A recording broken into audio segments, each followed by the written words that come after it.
Hi guys, welcome to the J&J podcast here. It's your boy Jacko Emery, joined with JVK, and we're here, we're talking about everything sports and life related. Today we're kicking off with our top 10 current AFL players. So it's just what our current thoughts are and opinions. Of course, we're not experts, but we just like to have a good chat about footy. JVK, you like to kick us off? What's up, guys? I'm JVK, and I reckon we start off today with a couple honourable mentions. Yeah, fair enough. I was very close to having Pendles for Collingwood, and Jack Macrae from the Dogs. Yeah, fair enough. Yeah, I was thinking of getting in Jeremy McGovern. I reckon he would be number 11. Close. Very close to miss out for me. Alrighty, should we get into the top 10? Yeah, you want to kick us off with your 10th player? Okay, this is an interesting one here. Mm-hmm. You got to hear me out. If he wasn't injured last year, oh my god, higher on the list. But you don't know. He might have had a bad season last year after his injury. No, you're going to say Tom Mitchell, and he would have won the game. He had to make the 10. Tom Mitchell. He would have. For me. 2018 Brownlow medal winner, as I said, would be higher on the list if he continued his form from last year, from the year before into last year. But he was injured. So I just don't see myself putting up any higher on players that have played last season. Yeah, it's fair enough. You know, I personally would think that he would have won back-to-back Brownlows. He'd definitely be close, 100%. So, yeah. And he was averaging 35 touches in his Brownlow year with 13 goals and averaging 6.3 tackles a game. That is some big statistics. And people go on about his contested possessions, but he still has 388 with 460 uncontested. So it's not that big. Yeah, exactly. Exactly. Everyone says he has the cheap ones out the back, but really, he does get the hard ball. Yeah, and I'd say he would be higher, 100%, but I just can't put him up there anymore. No. So my 10th player, I've chosen Max Gawn, the Melbourne Ruckman. So last year, 2019 stats, he averaged 17 disposals, kicked 9 goals, averaged a whopping 39 hit-outs. And this is an interesting one. He also averaged 5 clearances. So he's also very mobile around the field. You know, he does his job. 3-time All-Australian player, 2016, 18 and 19. And also has won back-to-back BNFs at Melbourne. So, you know. When you're agile as a ruckman. Yeah, exactly. Well, Melbourne's only playing now, so. And that's why you see Gawn and Grundy so far ahead of the pack. They're pretty much a rover as well. Yeah, exactly. So it really helps. All right, interesting. Number 9. That's it. Yep. You go again. All right. My number 9 is Marcus Bontempelli. Number 9. Low. Mm-hmm. Okay. It's not that low, yeah. It's all right, yeah.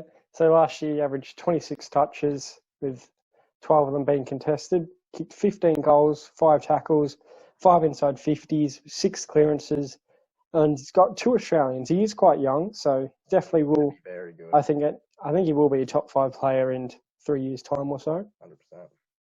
You know, he's got the 2 All-Australians, 3 BNFs at Bulldogs, and of course premierships 2016. Alpha as well. That's what we like. Yeah. Number 9. So we've spoken a little bit about this in the past, and I know Jacko's not going to be happy with this pick. The new West Coast Eagles player, Tim Kelly, up at number 9. Yeah. Kelly's he's not a top 10 player. Jacko's saying he's not even a top 20. I think that's absolute craziness. 5th in the Brownlow last year with 24 votes. He's on the best midfield now in the league with, in my opinion, West Coast have the best list and the best midfield in the AFL. I think they're going to be absolute 4th next season. I think they will win it. 2019 All-Australian, averaged 25 disposals, kicked 24 goals through the midfield, averaged 4 tackles a game. I reckon Tim Kelly's definitely my 9th player. It's fair enough. Yeah, he's only played 1 year of footy and so he's in the top 10, but you know what? It's beyond me. You got to look at those young players. It's what it's all about. He's not even that young either. He's like Kelly will win a Brownlow. Tim Kelly will never win a Brownlow. Tim Kelly will win a Brownlow, I'm telling you. No. 24 votes last year with Dangerfield on his team. Yeah, and then this year he's going to have Gaff on his team and stuff. Yeah, but I still reckon he'll come top 5, 6 Brownlow next year. All right. He'll have a big year. With a better ruckman with him as well than Nat Nui. He's having a huge year. Yeah, Nat Nui plays 5 games a year. That's actually a good point to be fair to you. Yeah. All right. I'll go to my number 8 player. Number 8, I've got Lachie Neale. Lachie Neale, okay. Yeah. I wanted to push him higher as I'm a Brisbane fan, but I think number 8 is probably right for him. Then probably this would have definitely his probably best year ever. Averaged 31 touches, which is most in the league. 16 contested, 12 goals with 4 tackles, 4 inside 50s. Also averaged a whopping 8 clearances. Third in the Brownlow. Huge year for Lachie Neale. Yeah, exactly. He's also got his first All-Australian last year, and he's got the 3 BNFs. Him and that team are just going to continue to improve, and they're going to be some sort of force. Exactly. Mm-hmm. One of 8, I got Jeremy Cameron. Down at GWS.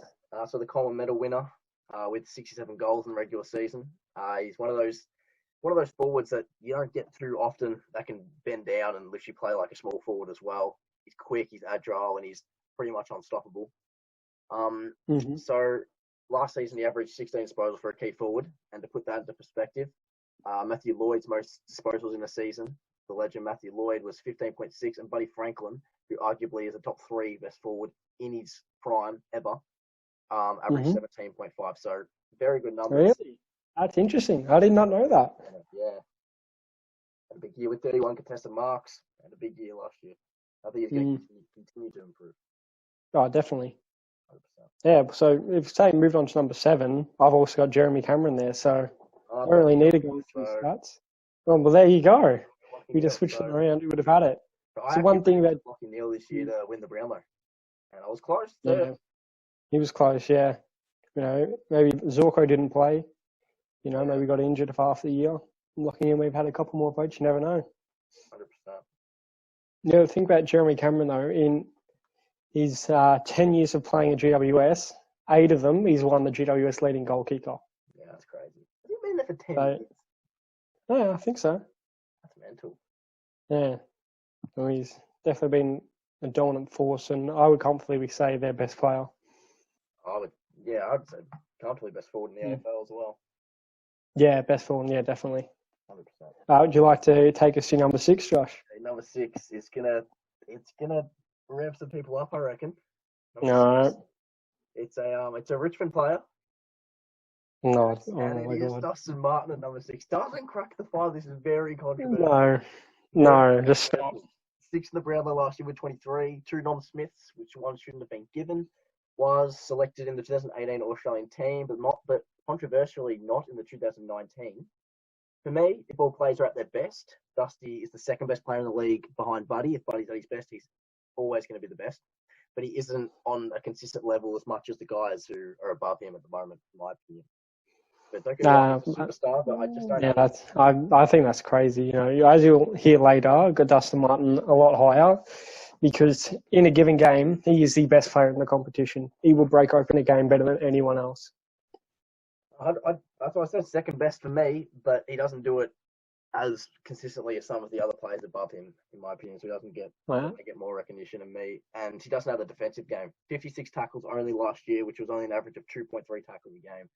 There's definitely a flaw in his game.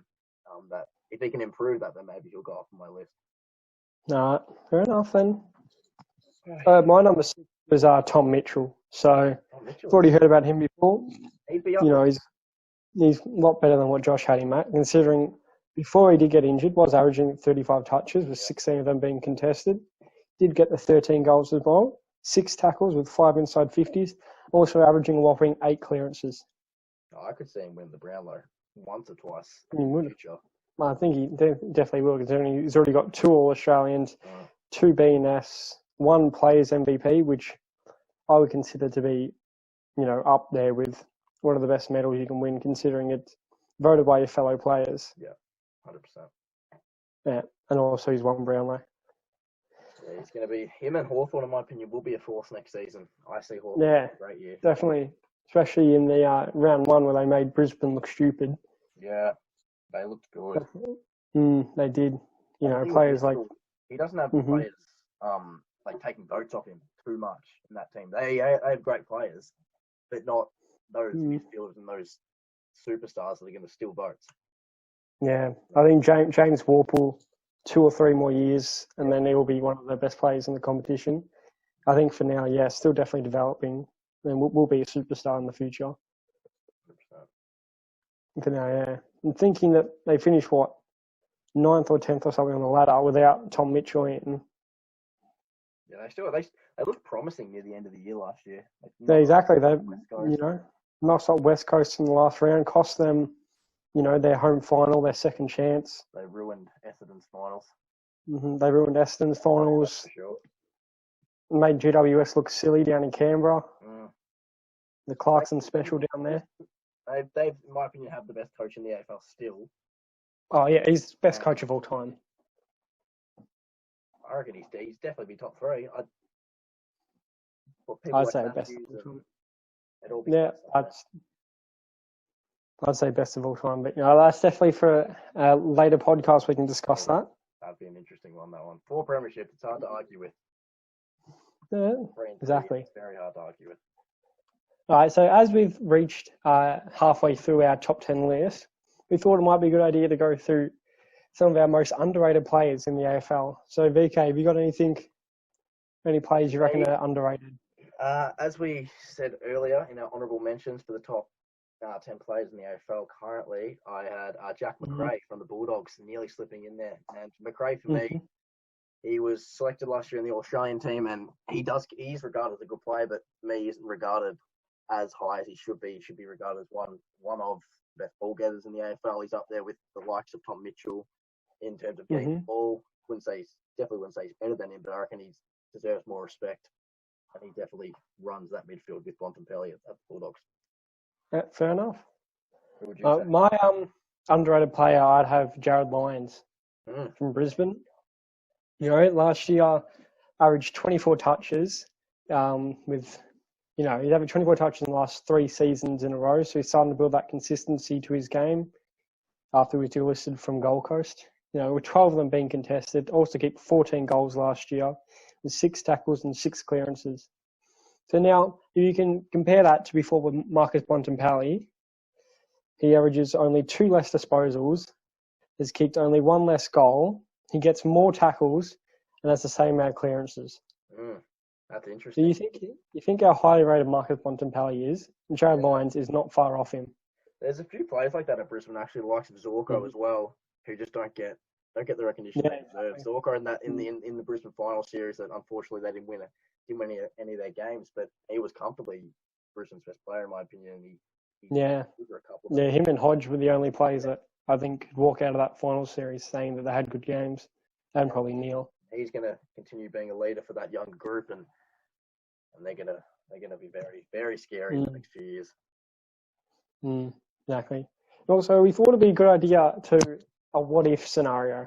So we have sort of like a trade, which, arguably probably would never happen, but it'd just be interesting to see what our clubs sort of need to progress to go to the next stage. Because I'm a Brisbane fan. So in the perfect world scenario trade, Brisbane get Jordan De Goey, we give away Dan McStay, a first-round pick and a second-round pick. What are your thoughts on that? I'd be awesome for Brisbane. It'd be a great trade for them, but I don't see Collingwood ever doing that, especially in the position that Collingwood are in, where they want to win premierships. They don't really need have that first-round pick to really progress. They don't want to be rebuilding. They want to have their top players, and Jordan De Goey is one of them. But also, with the money situation of Collingwood, there are so many top players. It may be maybe an option to get rid of one of them. And for me, you look at their players such as Grundy, even Darcy Moore. De Goey could be the guy. Exactly. I think it would end up being a toss-up between if Collingwood will want to keep Darcy Moore or Jordan De Goey. At this stage, it sort of looks like they're going to keep De Goey more, but you never know. A lot of people don't think. I think Moore's going to be an absolute superstar. He will be, definitely. Several times if he can get his hamstrings healthy. He showed such big signs last year. He's going to be big. So for my trade, so I go for Essendon. Tough, but I go for Essendon. And so he's gone. We need to get some value out of Joe Daniher. We probably won't happen. He'll probably go straight to Sydney on a free agent, but I want Jeremy Cameron. For me, if Essendon want to progress, we need that forward. And when Joe Daniher was kicking, he had 60 goals in his season.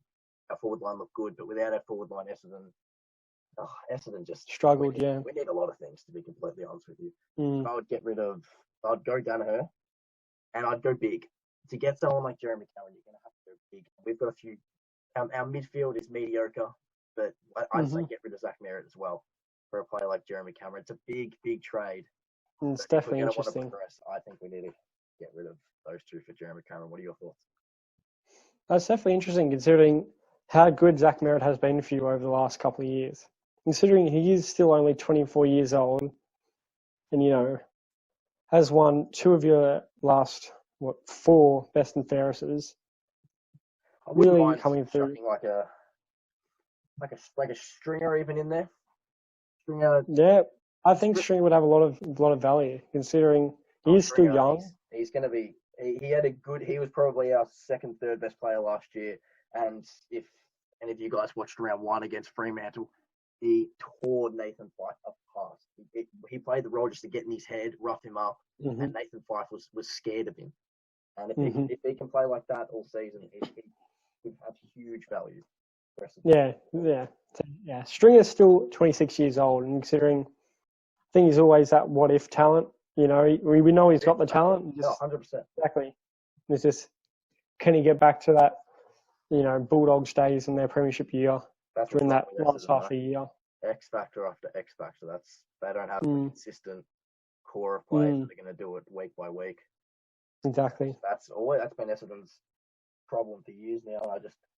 As Essendon support, I don't see it improving in the future, but we'll see what happens with the new coaching switch up throughout this year and next year. Exactly. Coming in, but we'll see. All right. So, would you like to go back and finish off our last 5 players for our top 10 current AFL players? So I'll say my 5th now. An interesting one. I did hear those stats of Lions before, comparing against the Bont. I do have Bont at number 5 at the moment. Yeah. Last year's All-Australian team averaged 26 disposals, 15 goals for the year, averaged pretty impressive 5 tackles a game, 287 contested possession, 338 uncontested. The thing I like with Bont so much is the 1%ers. For me, 1%ers it doesn't get looked at enough. He 47 1%ers last year. When you compare that to someone like Neil, who had 18, and someone like Tim Kelly, who had 18. And I think that's something that just doesn't go unnoticed enough. But it'd be very. Yeah. He's one of those, like him and Martin. I looked at for a long time. It was very close between those two, but Bont just edged him in the end. That's fair enough. Yeah, just that his size and power to be able to break out of the pack. Strong overhead, be able to take a mark. He's gifted. That's what he is. Him and players the likes of Cripps and Fyfe, which we'll get to later. You can't stop them. They're physically gifted, and it's pretty hard to stop those kind of players. So my number 5 player, I definitely thought about putting him higher, but we're going to have Brodie Grundy, easily the best ruckman in the competition. Last year averaging 21 touches, 42 hit-outs, 6 clearances as well. The one thing about his ruckman, only scored 7 goals last year, so would be nice to see him kick a couple more goals. Yeah, go forward a bit. Yeah, exactly. But, still the best ruckman in the competition. Collingwood's best player as well, winning their last 2 BNFs. He's, for me, the most valuable player. Not the best, but the most valuable player. In the AFL. Yeah, definitely. Without Grundy, I don't see them being a top 4 team.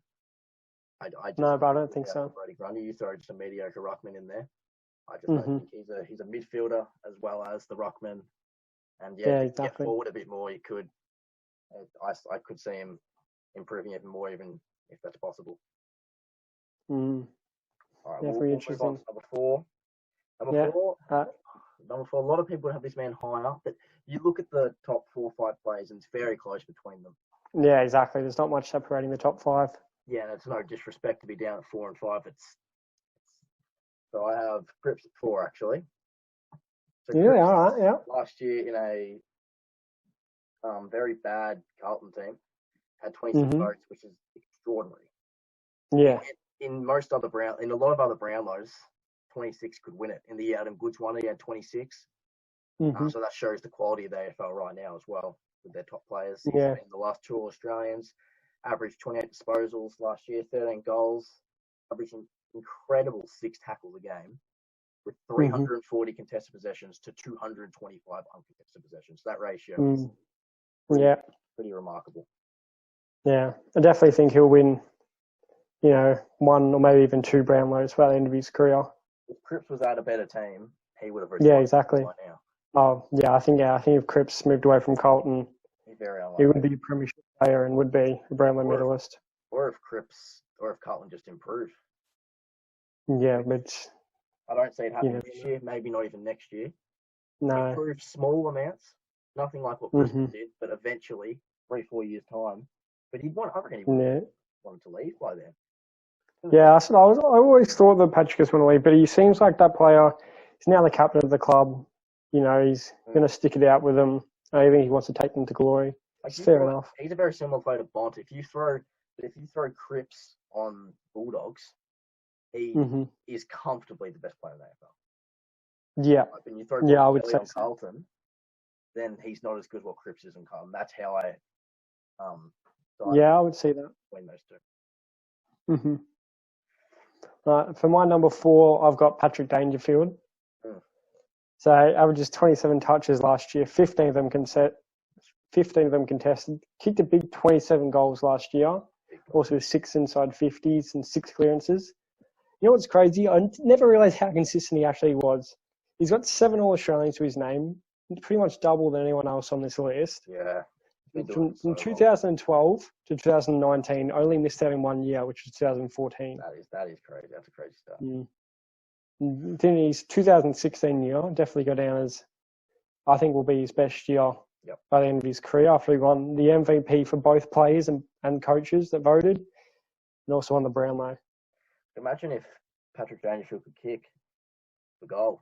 If he could start kicking straight, especially when he goes forward, he doesn't lose the mark contest, but he can't kick. Yeah, exactly. Still remember that game against Hawthorn a couple of years ago when he kicked 5 goals 5 or something. Yeah.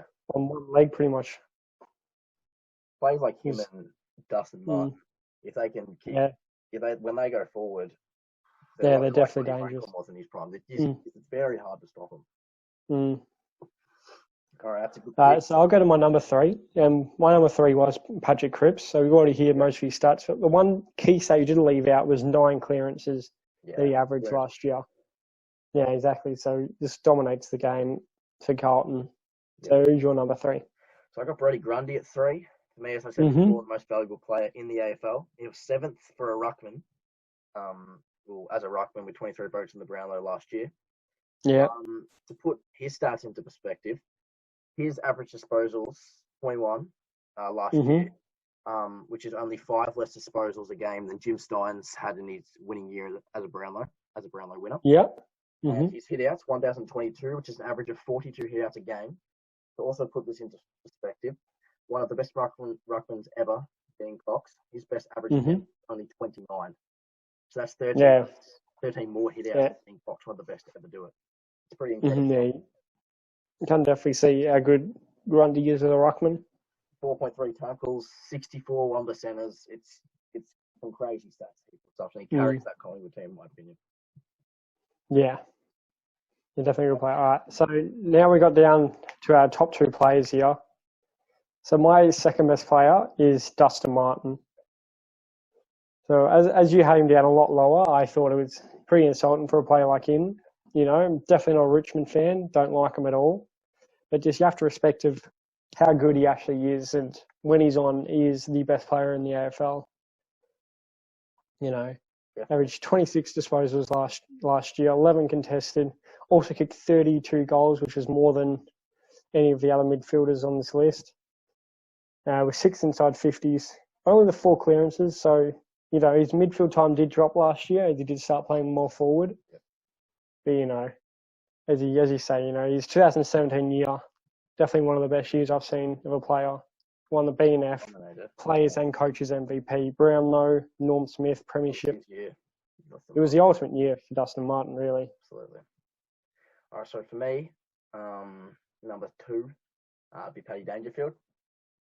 So second last year's Brownlow with impressive 27 votes. You'd feel a bit unlucky to have a season like that and not win the Brownlow. Last 2 All-Australian selections, averaged 27 disposals, had 27 goals as well, averaged 4.3 tackles a game. And the reason why Dangerfield isn't one, and I don't think that's really too much of a debate between who's 1 and 2, but because he actually had 139 clangers last year, which is a lot of mistakes for a player. He does mess up a fair amount of time. Gets a lot of the ball. He's exciting to watch, but he does mess up a bit, and that's for me what doesn't get him anywhere near number 1, but is still at number 2. Yeah, I think we've both got the same number 1 player, Nat Fyfe. You know, averaged 29 touches last year, 18 of them contested, 16 goals, 4 tackles, 5 inside 50s, and a big 8 clearances. You know, the man's just a superstar. You know, the only player, you know, in the last, 10 years to win 2 Brownlows, so... And to do it at Fremantle. Exactly, yeah, doing it in a struggling team. 33 votes in last year's Brownlow, winning it by 6 votes to anyone who came second. That is just mental. And another stat I looked at between him and Dangerfield, he had 351 contested possessions last year, which is more than Dangerfield in 4 less games, including the finals. Which just shows he's always in there. He doesn't get the cheap ones out the back. He's just a superstar in that Fyfe. And I see him winning. I actually predict him winning the Brownlow this year, and I think I'm going to predict him again when it starts up. Yeah. So he definitely could go back to back, and would definitely be interesting. Players like Tom Mitchell, in my opinion, will be probably top 2 or 3. Cripps will be pushing, and Martin may have another great year. Neil's always up there, so a lot of competition, as we've said, but I still do see him winning it again. Yeah, it's definitely fair enough. You know, if Fremantle can get something going, you know, you never know. The defence is atrocious. Yeah, exactly. He's definitely a lock-in. That's the same with someone like Dalton, though, with Cripps. Yeah, that's true. He's a lock-in. That'd be interesting. All right, so I think that's our top 10. I reckon. All right. Thank you, everyone, for watching our first podcast of the J&J podcast, as we talked about our top 10 players. Of course, this is only our opinion of 2 teenage boys who just love the game of AFL. You know, well, we're obviously not experts. You know, we try our best. We love the game. Love to see you guys subscribe, help the channel out, starting out. Anything you want to say, VK? No, thanks, guys, for whoever's listening, and hopefully we can continue these episodes in the future, and hopefully you continue to enjoy them. All right. See you guys. All right, see ya.